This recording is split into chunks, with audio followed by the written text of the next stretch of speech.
Whether the team is performing clean or unsightly, we'll cover it all here on Commanders News Nightly. I, of course, am your host, Louie T. Thank you for joining me. Let's get to tonight's lead story. So, Ryan Kerrigan was named Washington's assistant defensive line coach. It's something he had been flirting around with for the last, call it 2 months or so. Really more like a month and a half, close to 2 months. Came out during training camp and first had his ceremony for retiring, signed a one-day contract, retired a commander, and then stuck around for a little while and was out at practice. There were questions being lobbied around. Is this something that's going to be permanent? He was just really interning at the time, kind of feeling out the process. Ron said, look, you should take some time away to figure out if this is something that you truly want to do. And Ryan was like, I've had enough time. I've come to the decision that I want to be out here. I want to be around the guys. I don't know if I want to do this full time, but let's just do this on a trial basis and see if it works out. Well, obviously, Ryan Kerrigan liked the feeling of being out around the guys once again and decided that he wanted to make this permanent. And now he is a member of the Commanders coaching staff. So had a press conference yesterday, did Ryan Kerrigan. And, obviously was asked a number of different questions. The biggest being why? What is his why? Why did you decide that this was what you wanted to do, to now be Coach Kerrigan and not be Ryan Kerrigan, ex or former Commanders defensive end? And he essentially said the competition. That's why I came back. I miss it. I miss being around the guys. I miss the competitive spirit that you get when you're out on the football field. And so you can't duplicate that. You've heard this before. We've heard this many times with retired players, that there's just nothing like the competition of going out on the field and proving that you're better than the next man. Can't actually go out on the field, but the next closest thing is to go out and coach these players who can then go out on the field and execute. So Ryan Kerrigan, now a member of this coaching staff as an assistant defensive line coach. Obviously, Jeff Scanina is the new defensive line coach after the team got rid of Sam Mills III just a mere 3 weeks ago or so. So Scanina is now the defensive line coach, and his assistant is now ex-Commanders edge rusher Ryan Kerrigan. So let's move on to in other news. So there wasn't any practice today for the Washington Commanders, but there was practice, however, yesterday. And so they got an extra day of practice with the week between that extra week that they picked up with no fourth preseason game. And a lot of the week was spent with the players being off, taking care of their bodies, getting back into that mental space that they need to be. This is the last break that they really will get until, for this particular team with the Commanders, they won't get another real break until week 6. That's not actually a bye week, but it will be a de facto bye week, as they will have a quick turnaround after the Sunday contest versus the Titans. Quick turnaround, Thursday night football on the road at Soldier Field against the Chicago Bears. They'll play that Thursday, and then they'll have the rest of that week off. And it'll be a pseudo bye, but their actual bye week doesn't come until week 14. So it will be a very long time before this team will be able to say that they've got time off. So this was a great week for guys to get away. And they came back, had an extra day of practice on Monday. And during that practice, a number of things transpired. The biggest of which was who was out on the practice field. So we've talked about a lot of guys that have missed a ton of time, and obviously it's camp, it's preseason. There's no reason to rush these guys back. So we really didn't know if there was a game situation who could have played. We wouldn't have known, and we didn't know. But now as we get closer to the season, we want to see some of these guys back on the practice field. We want to see these guys taking part in, full team participation. And obviously the media won't be allowed to be out there as often as they were, and they won't have the kind of access that they had previously. However, we were able to learn that basically the entire offensive line was intact for practice on Monday. Now, again, it wasn't a big time practice, but, going through the stretch and all of those things, every single one of the offensive linemen, including Trey Turner, in uniform and out there. So again, we will see what happens tomorrow. Tomorrow will be not the most telling day. We know what Wednesdays have represented with this team in particular, but really league-wide, Wednesday isn't that big of a day. It's the first day of practice. It's the install day. So you don't have to practice technically on Wednesday. It's Thursday that really is the big day for me. If you can't practice Thursday, then it's really trending in the wrong direction for you to play on Sunday. And then obviously Friday is that last practice before, which is normally more of a walkthrough, but it's that last practice prior to the game. So we'll see what happens when the injury report comes out tomorrow. But every single one of the tight ends, including Logan Thomas, so that means Cole Turner as well, was out there. John Bates, that whole group looks to be healthy. Now, Logan Thomas, again, not a lock to play in week 1. I still think he's trending towards week 2. He will not give us the go-ahead on week 1. He keeps kind of hinting at week 2 as his first game back. We'll see what happens. I think he's going to miss this first game. I think it'll be Cole Turner, John Bates, and Amani Rodgers manning the fort in week number 1, and I think we'll get Logan Thomas back week 2 at Detroit. That's my inkling right now. I could be wrong. I hope I'm wrong. We'll see what happens there, but seems like the entire offensive line back in tow there. So we're getting healthy at the right time, which is what we expected. Okay, I told you guys, even though it was a bit of a somewhat of a annoyance, it was a really frustrating camp because a lot of these guys that we really wanted to see, including the offensive line, with all 5 guys out there intact, never got to see it. We wanted to see Cole Turner, never got to see him. You know, you wanted to see the improved John Bates, never got to see him, essentially. So there are a lot of things that we really wanted to see with this football team that we didn't, but we didn't. That wasn't important, okay? What's important is that these guys were ready for week 1, and all signs point to that being the case. Now, another big takeaway from practice was that of Cam Curl, who spoke to the media after practice, and essentially he admitted that he had surgery on his thumb. Remember, we were speculating. I told you guys last week, I didn't sleep at a Holiday Inn last night, but I said, I surmised after looking at the photo that we saw, and you know what was crazy? I didn't realize this, but had we been paying closer attention, we would have seen that he had a cast on his hand during the Ravens preseason game. I just missed it, okay? You know, just because he wasn't playing and, you know, no one else was really playing that were guys that we expect to be starters, I just dismissed him being in a jersey, didn't even pay attention to his hand. He had it in a cast on the sidelines during the Ravens game, and I just missed it. So this is something that didn't just crop up. It happened after the Chiefs game. He admitted to that as well. He said it was a freak accident. You know, it's a little bit of discomfort. They went ahead, had the surgery, and he said, you know, really he's just waiting for it to heal up. At this point, if he can play with the cast on his hand, which I think he probably will be able to, then he's going to go out there and try to give it a go. He did not, you know, confirm that he would be playing in this game. Again, he's another name that will be on this injury report. We'll have to keep an eye on that situation. But generally speaking, guys at his position usually put a club on that thing and they get out there. And if you can't do anything worse to it, and if that club is going to protect your hand, then you get out there. And I think Cam Curl, who said he wants to play, I think he's going to ultimately play in this game. But we'll see. You know, I don't want to make speculations with guys that are definitely dealing with injuries like Cam Curl is, but we will see what happens with him. But he did confirm that he, in fact, broke his thumb and that he had surgery, and he's now just waiting for his thumb to fully heal. So we'll see how long that process takes and how long it'll be before he comes out of the cast and is able to get back to business as usual.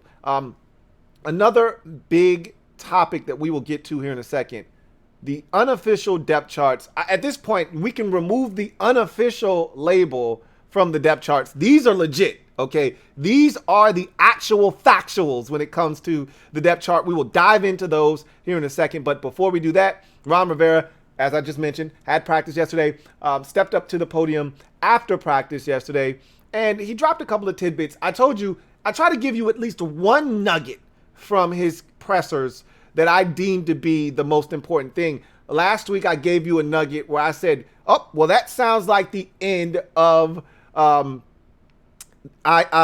Keith Ishmael. Remember I told you, I said, well, he used the word stout with Wes Martin. And I said, that's the one thing that Keith Ishmael hasn't been since he's gotten here is stout. They're looking for someone inside that's a lot more physical and stout at the point of attack. I said, well, this probably spells the end for Keith Ishmael. And what happened? They put him on IR. Then they reached a settlement with him just like they did with Samis Reyes. He's now free to sign with another team. He's no longer on the practice squad. They have promoted Wes Martin to the practice squad. They signed him the other day. So from all signs point to the end for Keith Ishmael. Now, the door's still open. Something goes awry like we had last year with, 15 million safety our centers going down.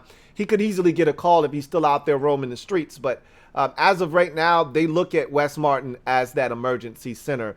And I kind of told you guys that. I'm going to give you a little piece of information that I gained from the presser today. But let's start with Ryan Kerrigan and what Ron thinks his influence is going to be on this staff. So Ron talked about Kerrigan and just having the experience, having played with these guys before, but having played in the league. I think that's something that we're starting to learn, that that's a pretty big deal for Ron. Now, obviously, Ron says, look, you being an ex-player doesn't make you a better coach. It allows you to relate to the players better, which it really, I think, carries a lot of weight with these players. Players respect guys that have done it, have been in their position before, been in their shoes, and can relate. I think there's less respect for guys that haven't done that. Now, again, if you're winning, it erases all of that. Like, Bill Belichick never suited up and played football in the National Football League. Do you think anybody cares about that? No, because the guy is a winner, one of the best to ever do it. So that goes out the window. As long as you prove yourself and your worth to these players, they could care less about whether you played the game or not. But when you're not getting the job done, they don't like you, that's the first thing they're going to go to is, hey, you never played the game. That's what they did with Sam Mills III. And so I think Ryan Kerrigan's ability to be able to say, I played the game, helps him with these players. And it also helps that he played with a lot of these guys. There's already a working relationship established with a lot of these players on that defensive line. So remember, it was just a short 2 years ago, Ryan Kerrigan was in the locker room with the likes of Montez Sweat and Chase Young and Deron Payne and Jonathan Allen. So there's a relationship already established with these guys, and he's going to come in. His voice will resonate with them, and he thinks that's the influence that Kerrigan will have on this staff as an assistant defensive line coach. He talked about the matchup versus the Jags and how he views this Jaguars team as a semblance of what Washington was just a short 2 years ago when Ron first took over, trying to, put the past behind them. It was a nightmare of a season last year with Urban Meyer as the head man in Jacksonville, and they're trying to put that behind them. And so he kind of likens what they're going through right now to what we went through a couple of years ago.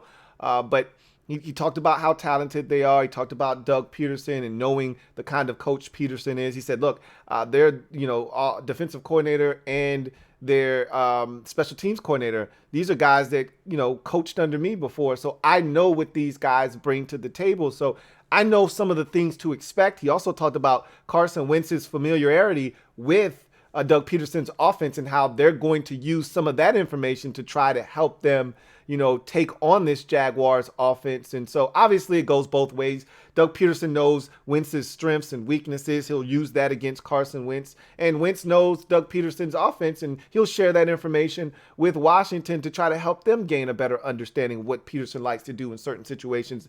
Look, all of that stuff is great, but at the end of the day, they're going to game plan for us. They're going to implement some things in there, and we have no idea when they're going to try to do some of these things. So we'll see how all of that works out. But, definitely respects this Jacksonville Jaguars team and the journey that they're on, and it reminds them a lot of what we were doing just a short 2 years ago. Spreading the ball around was a topic of discussion during this presser. It's a great problem to have. I've heard a lot of people talking about this issue.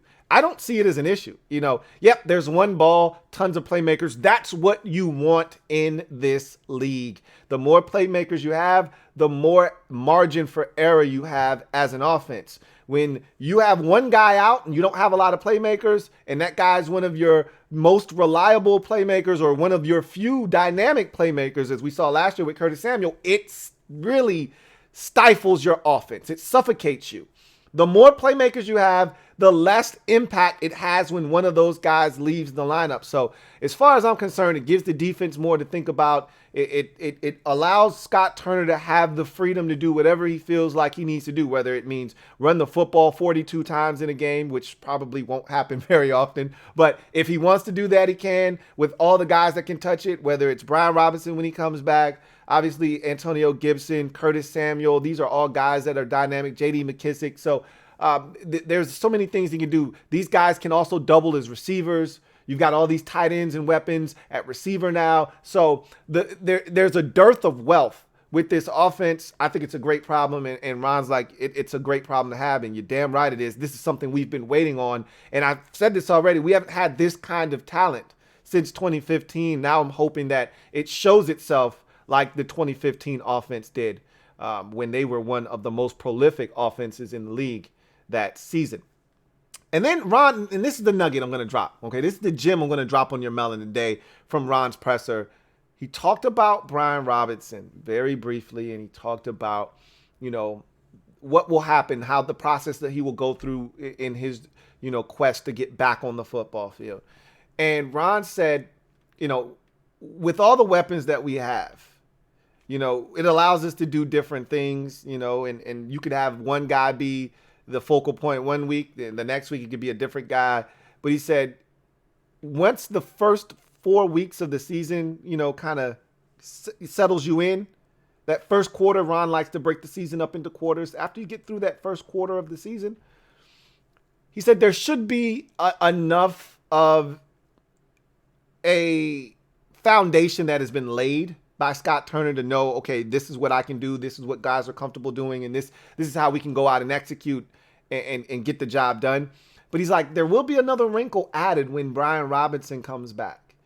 And maybe things change when he comes back. And to me, what Ron is essentially saying is, we've made up our mind already that Brian Robinson's the starting tailback for the Washington Commanders. And when he's fully healthy and we think he's ready to grace the field again, and there are no limitations to what he can be, and if he's back to being the Brian Robinson that we drafted from Alabama, then we are definitely going to put him out there, and we're going to let him be what we felt like he was going to be starting the season off, which is our bell cow. And I think in their minds, Antonio Gibson is a guy that they just are trying to get out into space now. I think they are hell-bent on putting Antonio Gibson out in space, kickoff returns, wide receiver screens, things of that nature, isolating him one-on-one with linebackers and safeties and trying to win those matchups. I think they are hell-bent on having him be a dynamic playmaker and less of their RB1. I think when Robinson is fully healthy and ready to go, no matter what, unless Antonio Gibson is on pace to lead the league in rushing, or he is absolutely tearing it up to the point where the month of September, he's in the discussion for Offensive Player of the Month. Unless he's already won one of those Offensive Player of the Week awards in the first month of the season, and he's absolutely destroying it and protecting the football. I think when Brian Robinson returns, they have every intentions of putting him back in the starting lineup, or every intention, rather, of putting him in the starting lineup and sending Antonio Gibson back to returning kicks and being a utility man a la Cordero Patterson. That's just the hunch that I get listening to Ron, if I'm reading in between the lines of what he said today. I could be wrong. I could be off base there.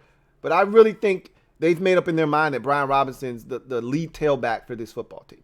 Anyway, that was the gist of what Ron said yesterday at his presser. Again, no practice today. They'll hit the field tomorrow for the first time, preparing for week 1 against Jacksonville. And all eyes will be on the team from that point forward. And it'll really just be about football, which is the thing I love the most. Anyway, another thing that is very interesting today, and Ron's interesting versus important. I think this is important. The depth chart. Unofficial, I'm going to go ahead and take that unofficial, throw it out the window. This thing is as official as it gets. Let's take a look at the depth chart one final time. We've done this before when it was unofficial. I think this is more of an official depth chart. Let's take a look. So we start with the offense, and really nothing here has changed. Everything looks to be in order. The one thing that would have changed significantly from the first time we did this would have been the running back position, but because of the situation that Brian Robinson ended up having to endure, it kind of looks the same. Obviously, Jonathan Williams is now on this list. He would not have been had Brian Robinson been healthy, but nonetheless, everything here is really intact, from McLaurin being on the outside on one side to Jahan on the other side, Curtis Samuel in the slot. Everything kind of looks to be where it's supposed to be. Sam Howell, your third quarterback. Again, the offensive line, no surprises there. Charles Leno at left tackle, Andrew Norwell at left guard, Chase Roulier at center, Trey Turner at right guard, and Sam Cosmi at right tackle. The one thing that I will say that I noticed here is that they still have Sadiq Charles listed as a backup tackle. He's more of a guard, but again, it doesn't matter. Apples, oranges, bananas, potatoes, potato, who cares? He's one of the primary backups inside on the offensive line. And also notice there is no immediate backup for Chase Roulier, but we know that guy is Wes Schweitzer. So nothing really to see here. This doesn't really, do anything to change the way we felt about the offense. It's pretty much status quo. You go to the defense, and this is a pretty similar, situation. Nothing really, jumps out at you from a starter standpoint. I think where it gets interesting is starting to look at the backups. So defensive ends, obviously Montez Sweat, James Smith-Williams. Inside, you've got the Bama wall of Payne and Allen. Linebackers, Jamin Davis, Cole Holcomb. Again, no surprise there. You got the 5 defensive backs. So they're essentially telling you that's our base defense, right? 5 defensive backs, 2 linebackers, 4 defensive linemen. We're going to be running a 4-2-5. We saw that in the preseason. That's going to be our base look. That's not a surprise. We already knew that. Kendall Fuller, William Jackson, the third, Benjamin St. Juste, Cam Curl, Bobby McCain. Those are your starters. We knew that already. The interesting part here is looking at the backups, right? So nothing really too out of the ordinary on the defensive line. They still have F.A. Obata listed as a defensive tackle, whatever. That's really irrelevant at this point because we already know what it is. If they were putting up another guy in at defensive tackle, it's going to be Daniel Wise. It's not going to be F.A. Obata. But that's nor here nor there. You see John Bostic and David Mayo as your 2 backup linebackers. I know that drives some of you nuts, okay? But then here's where things get really interesting when you look at the corner situation. Rashad Wildgoose, we can't tell him Adam from Eve. Christian Holmes, yikes. And Tariq Castro Fields. That has to make you feel very queasy looking at those backups. If anything should happen to our starters, we are in trouble, okay? Unless these young guys show us that they're built for this thing. And we'll never know until they get in the game. And that's the scary part is one injury and one of these jokers has to get in the game and all bets are off. Shit can get really dicey really fast, okay? So that's the part of this that looks a little bit like, ooh, but we knew this already. We talked about this all offseason, how corner depth was very troubling. And keep in mind, Danny Johnson and Corn Elder, the guys that were here all camp, are right there on the practice squad. And if they don't trust any of these young guys, they can just pull one of those dudes up, okay? So they're just a hop, skip, and a jump away. So while I want to put stock into it, I don't need to. Let's just hope we stay healthy and we don't even have to explore that. Derek Forrest and Percy Butler are your backups at the safety position, and Jeremy Reeves there on the third string along with Daniel Wise and Milo Eifler. Again, nothing surprising there. As we go to now this is where things get interesting for me. This is the most interesting part of the depth chart for me is special teams. So I've talked about this when the situation with Brian Robinson first occurred. I talked about the impact that it was going to have, the ripple effect that it would have. And Ron threw a little crumb out there, and if you weren't listening, then you missed the crumb, okay? Somebody gobbled it up and you didn't see the crumb. But I made sure you didn't miss the crumb because I told you what Ron said, and I said, this is what Ron is telling you. And we already know this, but in case you didn't know, here it is in print right in front of your face. So Nothing crazy. Punter, kicker, holder, all the same. Long snapper, yeah. So punt returner, kick returner, this is where it gets interesting. This would have been, kick returner would have been Antonio Gibson with Dax Milne backing him up. Now it's reverse. Milne, they spoke to Dax Milne after practice on, I want to say it was after the practice last week on Thursday. And Dax Milne, or the practice after the game, after the practice, I want to say it was after the game against Baltimore, I think. Might have been right around cut down day, something like that. Anyway, they talked to Dax Milne, and he said, I haven't returned any kicks on kickoff. I've done it before, so it's not like foreign to me. I did it in college, but I've never done it here in Washington, and I haven't practiced it. But I can do it. He said, I can tell you this much, and I've said this already. He said it's a lot easier than catching a punt with guys running down trying to tackle you. You're catching that football with 20, 25 yards worth of space, and you got to make a decision. Either I'm going to return this thing, or I'm going to let it die, and we're going to pick this thing up, and we're going to go from the 25-yard line on offense. It's not that hard, okay? And in the league now, most guys are just putting their arms out, and that thing's going to the 25, and we keep it pushing. Gibson would have been back there. What essentially Ron and company are telling us is, hey, he's now our lead dog at tailback. We can't afford to have him back there on kickoffs, which is what I told you. Like, this is going to change everything. And I said this already earlier today, I think when Brian Robinson comes back, Gibson is right back on kickoff returns. And they're going to go right back to where they would have been had this never transpired. And so just keep an eye on that. Obviously, Dax Milne is going to be our punt returner. You see who's the first, primary backup, Jahan Dotson. I think you're going to see him back there a couple of times. Not necessarily week 1 versus Jacksonville, but I think we get in a pinch or we get in a spot that they think is a big one. I can see them getting Jahan Dotson a touch as a punt returner. I'm not saying. I'm just saying. So, one more thing before we get out of here, and that is the Mob Squad. So, the first set of tickets, they were designed to be given to Condo P. She's been absolutely the glue and the rock that holds this thing together, and she could make it. So the tickets are now available, and we're going to give them away to a Mob Squad member. So in the comment section of this video, if you're a Mob Squad member or a member of Patreon, okay, use that hashtag JAGS, so JAGS, Jags versus Wash, WAS, or was, okay? Jags versus Was tickets, okay?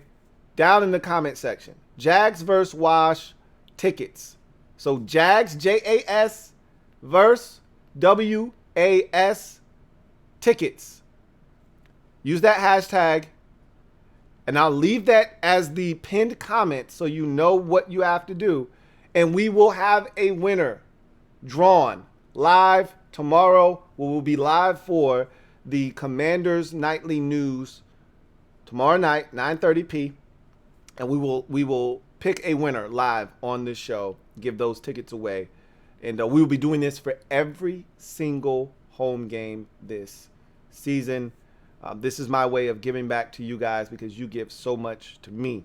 So, and it's also me doing my job to put butts in seats at the stadium of fans that are actually going to be cheering for the good guys. So it's killing two birds with one stone. Anyway, that's going to do it for the show today. I thank you guys for joining me on Commanders Nightly News.